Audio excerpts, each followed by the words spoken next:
Hola, es un placer tenerte aquí. Antes de comenzar, suscríbete al canal y dale like al vídeo. Estábamos en la terraza de su departamento, con el atardecer dorando los edificios de Madrid y una copa de vino entre las manos, cuando mi padre me miró con una seriedad que desentonaba con la calma de la tarde y dijo: «La casa de campo es tuya». No entendí al principio, creí que hablaba en metáfora o tal vez quería hacerme una promesa para el futuro, pero no. Él sacó un sobre de su chaqueta con los papeles de transferencia firmados. Mi corazón se aceleró, recordaba esa casa como un lugar lleno de memorias de infancia, pero también de ausencias, porque hacía años que casi no la visitaba. Pregunté si estaba seguro y él asintió con una melancolía que no supe interpretar en ese momento. «Quiero que la cuides, es lo único que te dejo», dijo con una sonrisa triste, y sentí que había algo más detrás de esas palabras.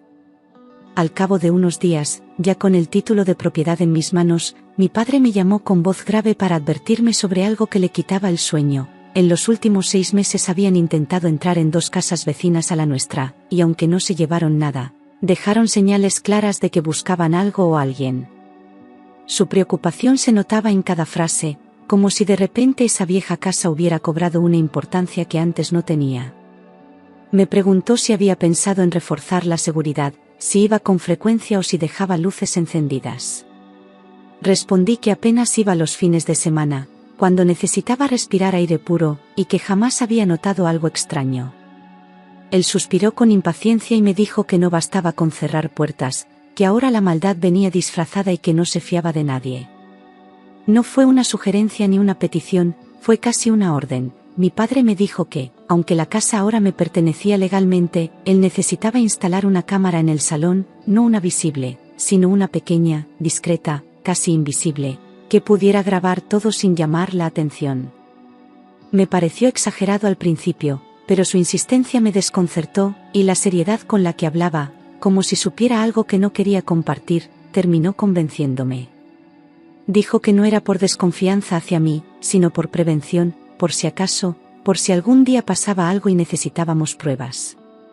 «Nunca sabes cuándo la verdad se esconde en un rincón», murmuró mientras miraba al suelo, como si pensara en otra época, en otra traición que no era la mía. Acepté, sin saber que esa decisión lo cambiaría todo. Fuimos un sábado por la mañana, él y yo solos, como en los viejos tiempos, con una caja de herramientas, café en termo y algo de pan con jamón envuelto en papel de cocina. Mientras limpiábamos el polvo acumulado y abríamos ventanas, su humor cambió, volvió a reír, a contar anécdotas de juventud, como si esa casa aún guardara sus mejores años. En un momento oportuno, sacó la pequeña cámara, del tamaño de un dado, y juntos la escondimos detrás de una figura de cerámica en la estantería del salón.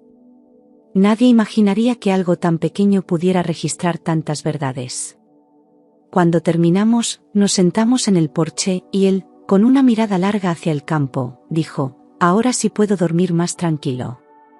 Volvieron las rutinas, los días iguales, el trabajo, la compra del supermercado y las noches frente a la tele sin grandes conversaciones, y entre todo eso, olvidé por completo contarle a mi marido sobre la cámara. No fue algo deliberado ni un secreto con intención, se me borró de la mente, como si esa parte de mi vida estuviera separada de la otra. Cada vez que íbamos juntos a la casa, yo no pensaba en el dispositivo escondido ni en lo que podría grabar. La cámara estaba allí, sí, pero en mi cabeza, era solo una medida de precaución para ladrones, no un testigo de lo cotidiano. Y así, sin querer, permití que lo más peligroso ocurriera sin filtros.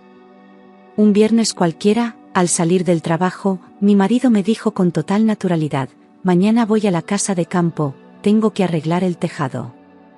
«Es rápido, vuelvo el mismo día». No lo dijo con misterio ni con nervios, al contrario, parecía cansado, como si solo pensara en terminar la semana y quitarse de encima una responsabilidad más.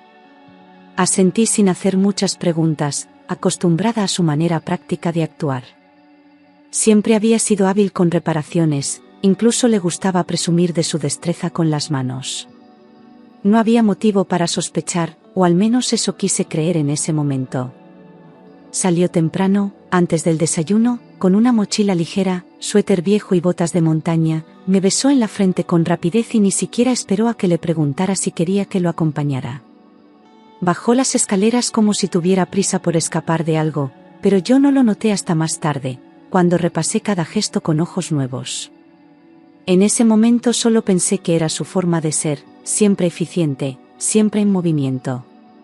La casa de campo estaba a menos de 2 horas y él conocía bien cada rincón. Cerré la puerta tras él y volví a mi café sin imaginar que ya nada volvería a ser igual. Todo cuadraba, era lógico que quisiera arreglar el tejado, él mismo había comentado semanas antes que había humedad en una de las esquinas del salón. Me pareció incluso generoso que se ofreciera a ir solo, sin pedir mi ayuda ni cargarme con esa tarea. Pensé que quizás quería tener un día para desconectar, lejos del ruido de la ciudad, y me tranquilizó imaginarlo allí, entre árboles y silencio. No vi señales, ni mensajes sospechosos, ni miradas extrañas.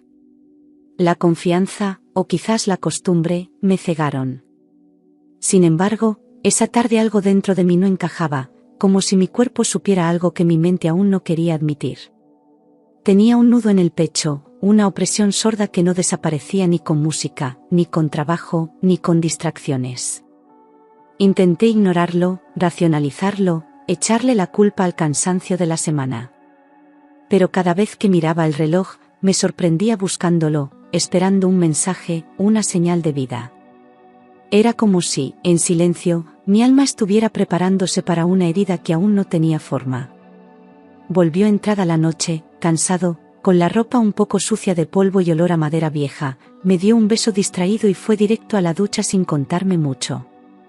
Me dijo que había sido un día pesado, que el tejado estaba peor de lo que pensaba, pero que al menos había podido apuntalarlo por dentro.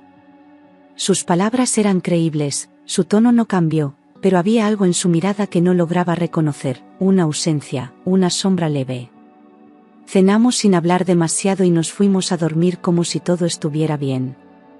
Yo quería creerlo. Lo necesitaba. El sábado y el domingo transcurrieron con una calma fingida. Fuimos al supermercado, cocinamos juntos, vimos una película antigua que siempre le gustaba. Por fuera, todo parecía en orden, pero por dentro, él estaba distinto, más distante, más medido, como si cada gesto estuviera pensado. No hubo discusiones, ni momentos incómodos, pero tampoco hubo abrazos espontáneos ni risas sinceras. Yo lo observaba en silencio, intentando encontrar a mi marido detrás de ese hombre que parecía otro. Algo se había roto, aunque aún no sabía qué. Volví del trabajo con una sensación persistente de inquietud, y mientras me quitaba los zapatos, de pronto, recordé la cámara.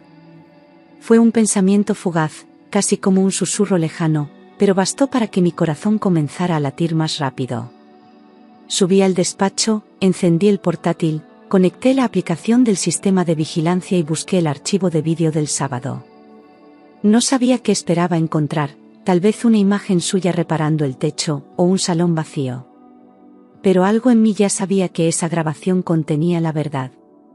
Mis manos temblaban ligeramente mientras ajustaba el volumen y avanzaba la línea de tiempo en la pantalla.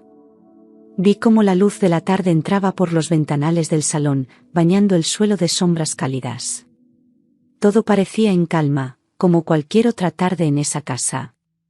Pero entonces noté movimiento, una silueta cruzando la entrada, y el mundo se detuvo por un segundo eterno. Mi respiración se aceleró, y supe que, a partir de ese momento, ya no habría vuelta atrás. Durante los primeros minutos de grabación, solo se veía el salón en silencio, iluminado por la luz dorada que entraba por los ventanales, con las cortinas moviéndose suavemente por la brisa. Nada parecía fuera de lugar. Los muebles en su sitio, la estantería intacta, ni una sombra humana. Estaba a punto de cerrar el archivo, pensando que tal vez no había pasado nada, cuando algo se movió en la esquina inferior del vídeo. Una figura aparecía en la entrada principal, avanzando con paso firme, como si estuviera en su propia casa. Me incliné hacia la pantalla con el corazón en vilo, sin atreverme a respirar. Era él, mi marido, entrando sin esfuerzo, con la mochila colgada de un hombro, mirando a su alrededor con total naturalidad. No parecía cansado ni preocupado por el tejado, al contrario, se quitó la chaqueta con calma y la dejó sobre el respaldo del sofá. Luego se acercó a la estantería, Eligió un libro al azar y lo hojeó como quien espera a alguien. En ese instante supe que no estaba allí para trabajar.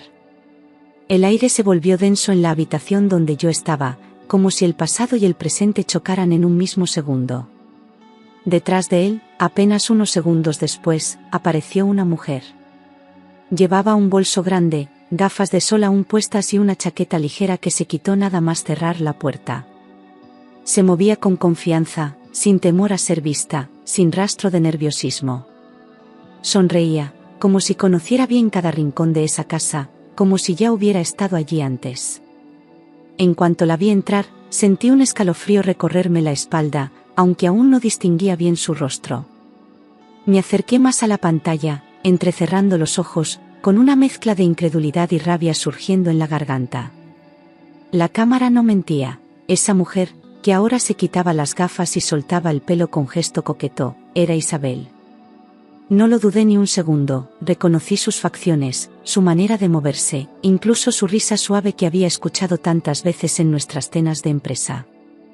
Era ella, la compañera de trabajo que siempre decía admirar mi relación. El estómago se me revolvió sin control. Recordé de golpe todas las veces que Isabel me había abrazado, preguntado por mi familia, regalado pequeños detalles sin motivo aparente. Siempre tan amable, tan correcta, con esa sonrisa exageradamente dulce que ahora entendía como una burla directa a mi ingenuidad. Nunca imaginé que detrás de ese rostro amable se escondía alguien capaz de algo así. Me sentí estúpida, como si me hubieran quitado una venda con violencia. La traición no venía solo de él, venía también de quien fingió ser mi amiga. No tardaron ni un minuto en acercarse el uno al otro. Él la miró con deseo, le acarició el rostro con la misma ternura con la que antes me tocaba a mí, y sin decir nada, la besó con una intensidad que me paralizó. Fue un beso largo, desesperado, como si no tuvieran tiempo que perder. Yo apreté los puños frente al teclado, sintiendo cómo se deshacía mi mundo en tiempo real. Ninguna palabra, ningún gesto previo podría haberme preparado para esa imagen. Era real. Estaba ocurriendo allí, en mi propia casa. Me quedé inmóvil, como si la sangre dejara de circular por mi cuerpo. No podía moverme, no podía llorar, no podía gritar. Solo miraba la pantalla, temblando, mientras las imágenes seguían avanzando. Mis manos comenzaron a sudar, los labios se me secaron, y una presión en el pecho me obligó a respirar profundamente para no perder el control. Era como ver mi vida deshacerse en directo, sin posibilidad de intervenir, sin poder detener la escena. Cuando se separaron del beso, se rieron. Una risa baja, íntima, que me desgarró más que el beso en sí. Ella se sentó en el sofá como si fuera suyo, y él se dejó caer a su lado, acariciándole el muslo con descaro. Reían como si estuvieran en un juego, como si aquel lugar, mi refugio, mi herencia, mi historia, fuera solo un escenario para sus encuentros. Me dolió más que cualquier grito, más que cualquier discusión. Esa risa fue una bofetada al alma. De pronto, él se levantó, fue hasta el mueble bar que estaba junto a la estantería y sacó una botella de vino tinto que guardábamos para ocasiones especiales. La descorchó con habilidad, sirvió 2 copas y volvió al sofá, donde brindaron, levantando los vasos con una sonrisa cómplice. Ella dijo algo que no se escuchó bien, pero él respondió claro, por nosotros. Sentí un vuelco en el estómago, una punzada de rabia seca, como si una parte de mí quisiera romper la pantalla. Ya no quedaban dudas. Me habían traicionado en mi cara. Pero lo peor no fue el brindis, ni el beso, ni la presencia de Isabel. Fue la frase que dijo después, justo antes de apagar la luz del salón y tomarla de la mano: nadie sospecha nada. Esa frase, dicha con orgullo y seguridad, fue como un cuchillo girando en mi pecho. No solo se burlaban de mí, sino que se sentían intocables, convencidos de que podían seguir engañándome sin consecuencias. Cerré los ojos un segundo, deseando que todo fuera un mal sueño. Pero al abrirlos, la realidad seguía allí, tan cruel como el silencio que me rodeaba. Después del brindis, ella se levantó primero, descalzándose con calma mientras él recogía las copas sin prisa. Subieron las escaleras entre risas apagadas, tomados de la mano, como una pareja que lleva años compartiendo secretos. Desaparecieron en el pasillo que lleva a la antigua habitación de invitados, esa que antes usábamos mi padre y yo cuando íbamos juntos. La cámara no alcanzaba a grabar esa parte, pero no hacía falta ver más, ya lo sabía todo. El salón quedó en silencio, con la botella abierta y los restos de su traición flotando en el aire. Me aparté lentamente de la pantalla, sin lágrimas, sin gritos, solo un vacío seco que me apretaba el pecho como una garra. Cerré los ojos, pero las imágenes seguían ardiendo en mi mente, repitiéndose una y otra vez como un castigo cruel. Quise golpear algo, romper el ordenador, pero estaba paralizada, como si mi cuerpo ya no me respondiera. El silencio en la casa se volvió insoportable, una especie de eco sordo que me recordaba que estaba completamente sola con esa verdad. En ese instante, entendí que algo en mí también había muerto. No sé cuánto tiempo estuve sentada frente a la pantalla, con las manos temblando y los ojos fijos en la nada. Sentí náuseas, un sudor frío me cubrió la espalda, y tuve que respirar hondo para no vomitar. Cada rincón de mi cuerpo dolía, como si la traición hubiera sido física, como si me hubieran apuñalado por dentro. Me abracé a mí misma con fuerza, intentando contener el temblor, pero era inútil. El dolor no venía solo del engaño, sino del amor que aún me quedaba y que ya no sabía dónde poner. Me vinieron a la mente todas las veces que Isabel me había sonreído, con esa dulzura calculada que ahora entendía como una máscara perfecta. Recordé cuando me trajo flores por mi cumpleaños, cuando me ayudó a elegir un vestido para una cena importante, cuando me dijo que envidiaba mi relación ejemplar. Cada sonrisa suya era ahora una daga, cada palabra amable un veneno disfrazado. Me pregunté cuántas veces habrían estado juntos, cuántas veces se habrían reído de mí a mis espaldas. Y lo peor era no tener respuestas, solo sospechas que me devoraban por dentro. Ya no era solo él.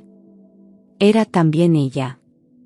No se trataba únicamente del fracaso de un matrimonio, sino de la traición más vil de alguien que fingió estar cerca para clavar el cuchillo con más precisión. Me sentí burlada, utilizada, como si todo lo que había vivido en los últimos meses hubiese sido una farsa cuidadosamente construida. Pensé en los mensajes entre ellos, en las excusas, en las veces que él llegaba tarde sin explicación.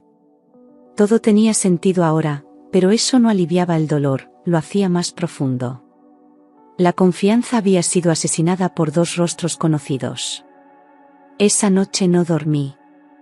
Me tumbé en la cama, completamente vestida, mirando el techo sin pestañear, escuchando cada ruido de la casa como si todo me hablara. Quería enfrentarlo, gritarle, echarlo de mi vida, pero al mismo tiempo, me aterraba oír sus mentiras una vez más. Sentía que si lo escuchaba justificar lo que vi, algo en mí se rompería para siempre. Contuve las lágrimas porque ya no quedaban fuerzas ni para llorar. Solo esperaba que llegara, y que tuviera el valor de mirarme a los ojos. Cuando por fin llegó del trabajo, abrió la puerta como si nada, con su chaqueta en la mano y una sonrisa automática en los labios. Yo estaba sentada en el sofá, con el portátil cerrado sobre las rodillas, observándolo en silencio. Se detuvo al verme, quizá notó algo en mi mirada, pero no dijo nada. Solo entonces, con voz firme y sin rodeos, le dije, necesitamos hablar. Él frunció el ceño, confuso, como si no entendiera el motivo, como si no supiera que el infierno ya se había desatado. ¿Qué pasa?, preguntó, intentando parecer tranquilo, pero su tono tenía un matiz nervioso, apenas perceptible. Se acercó un poco, como si quisiera calmarme con palabras suaves, pero no le di tiempo. Yo no parpadeé, no bajé la mirada, no hice ningún gesto que le diera espacio para el engaño. Él volvió a preguntar, esta vez con menos seguridad, ¿ha pasado algo? Y en ese momento entendí que lo iba a negar todo, que todavía creía que podía salir ileso. Sin decir palabra, abrí el portátil y le di play al vídeo, adelantando hasta el momento en que él entraba en la casa. Su rostro cambió al instante, se tensó, retrocedió medio paso, y sus ojos se clavaron en la pantalla como si mirara a un fantasma. No dije nada, no hacía falta. Solo lo observaba mientras las imágenes lo desnudaban por completo. Cada segundo que pasaba lo hundía más, y él lo sabía. La verdad ya no podía ser ocultada. Se quedó completamente pálido, con los labios entreabiertos, sin poder apartar los ojos de la pantalla. Sus manos temblaban ligeramente, como si no supiera si apagar el ordenador o arrodillarse. La expresión en su cara era mezcla de miedo, vergüenza y derrota, como alguien que acaba de ser descubierto en pleno crimen. Durante unos segundos intentó buscar algo que decir, pero las palabras no salían. Solo entonces supe que él entendía que lo había perdido todo. Después de unos segundos de silencio mortal, lo único que salió de su boca fue un débil, no es lo que parece. Casi me eché a reír de la rabia, de lo absurdo que era escuchar esa frase después de haber visto cada beso, cada risa, cada caricia. No tenía dónde esconderse, no podía dar marcha atrás, pero aún así se aferraba a una mentira rota. Su voz temblaba, su mirada iba del portátil a mí, como buscando una grieta por donde escapar. Pero yo no apartaba la vista, esperando que por fin tuviera el valor de decir la verdad. Él bajó la cabeza, como si en ese gesto se le cayeran encima los meses de engaño, y dijo con voz apagada: «Vale, sí. Es verdad. Estoy con ella». No hubo emoción, ni lágrimas, solo un tono resignado, como si ya no quedara nada por pelear. Me quedé quieta, sin parpadear, sintiendo como una parte de mí se alejaba para siempre. No me sorprendía la confesión, pero sí la frialdad con la que la pronunciaba, como si ese amor que compartimos alguna vez nunca hubiese existido. Entonces, como si de pronto le entrara conciencia, empezó a balbucear frases sin sentido, que no era su intención, que todo se le fue de las manos, que nunca quiso hacerme daño. Fue un error que duró más de lo que debía, murmuró, con los ojos húmedos pero sin una sola lágrima real. Yo lo escuchaba en silencio, no porque quisiera oír sus excusas, sino porque necesitaba confirmar que ya no había nada entre nosotros. Su voz me sonaba lejana, vacía, como si hablara otro idioma. Intentó acercarse, tocó mi brazo con torpeza, y me suplicó que lo perdonara, que podíamos superarlo, que todavía nos quedaba algo por salvar. «Te quiero, de verdad te quiero», decía, como si eso bastara para borrar la traición, como si las palabras pudieran curar las heridas abiertas por sus actos. Pero su contacto me revolvió el estómago, sentí repulsión, rechazo, y un dolor seco en el centro del pecho. No quería consuelo, no quería explicaciones, solo quería que se apartara. Ya era demasiado tarde para quererme. Lo miré con firmeza, levanté la cabeza con la fuerza que me quedaba y le respondí sin gritar, sin llorar, pero con una claridad que le heló el rostro: «Esto no tiene perdón». No había espacio para el arrepentimiento, ni para las segundas oportunidades, ni para reconstruir algo que él mismo había destruido. No quería venganza, solo justicia. Él bajó los brazos lentamente, como si supiera que su batalla había terminado. Y en ese instante, entendí que aunque me doliera, ya no había marcha atrás. Le pedí el divorcio esa misma noche. Con voz serena, le dije que no quería hablar más, que lo nuestro había terminado, y que esa casa ya no era suya. Él intentó resistirse, dijo que lo pensara con calma, pero yo no necesitaba más tiempo. La decisión estaba tomada, grabada en cada imagen que había visto, en cada mentira que me había tragado. Era cuestión de dignidad, de cerrar una puerta antes de que se derrumbara por completo. Esa noche dormimos en habitaciones separadas. Al día siguiente, temprano, empaqué una maleta con lo esencial, dejé un correo automático en el trabajo y me fui sin mirar atrás.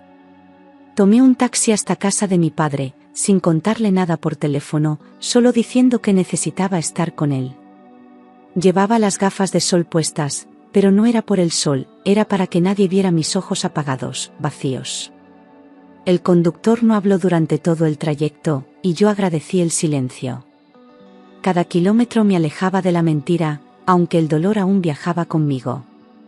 Cuando mi padre abrió la puerta y me vio allí, con la maleta en una mano y el alma rota en la otra, no hizo preguntas.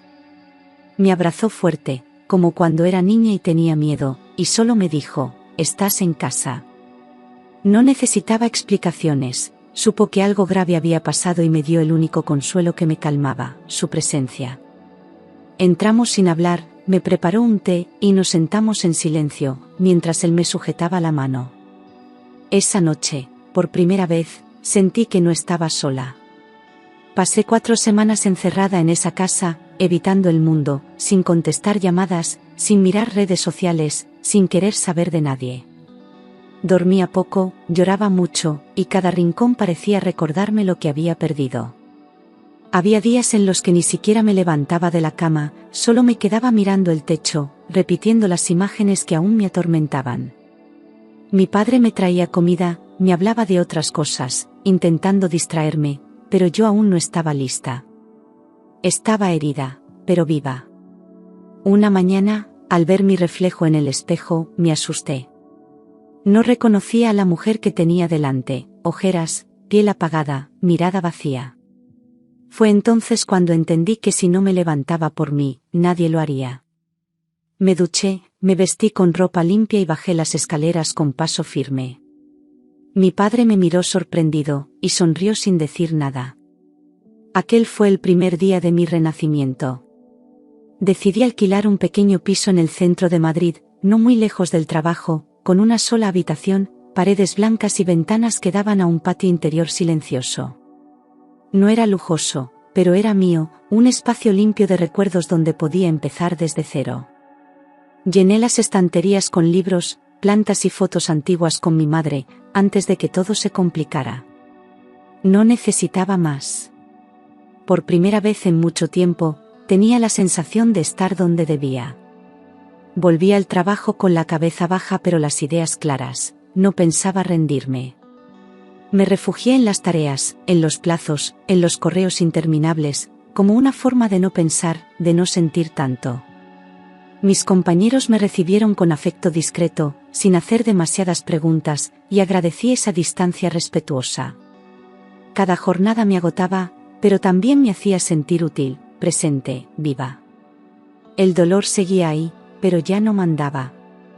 Un año después, durante una reunión jurídica con clientes externos, entró en la sala un abogado que no conocía, alto, elegante, con una expresión tranquila que contrastaba con el ritmo acelerado de la oficina. Su nombre era Javier, y desde el primer momento en que habló, todos prestaron atención. No usaba palabras rebuscadas ni intentaba impresionar a nadie, pero había algo en su manera de mirar que desarmaba. Yo estaba tomando notas cuando levantó la vista y me sonrió. Fue un segundo. Y algo se movió en mí. Javier era todo lo que no esperaba encontrar, amable sin ser empalagoso, atractivo sin esfuerzo, con una educación que se notaba en los detalles, no en las apariencias. Cada vez que coincidíamos en reuniones o cafés, su forma de hablar me relajaba, me hacía sentir segura. No preguntaba sobre mi pasado, no invadía, estaba ahí, con una sonrisa cálida que decía más que 1000 frases hechas. No intentaba conquistarme, y quizás por eso empecé a desear verlo más. Algo en él era distinto. Empezamos a hablar más allá del trabajo, primero por correo, luego en conversaciones durante la comida o en pasillos tranquilos. Hablábamos de todo, de libros, de viajes, de cómo cada uno entendía la vida. Era fácil, natural, sin silencios incómodos ni frases forzadas. Yo me sorprendía a mí misma riendo, haciendo preguntas, interesándome por su mundo. Sin darme cuenta, había empezado a abrir una puerta que creía cerrada para siempre. Javier nunca intentó cruzar un límite, y eso me hizo confiar.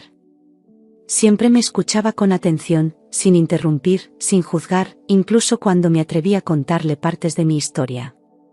Me miraba como si todo lo que decía tuviera importancia, como si mis heridas no fueran un estorbo, sino parte de lo que me hacía ser yo. Nunca me presionó, nunca me hizo sentir en deuda. Por primera vez, sentí lo que era estar al lado de un hombre sin miedo.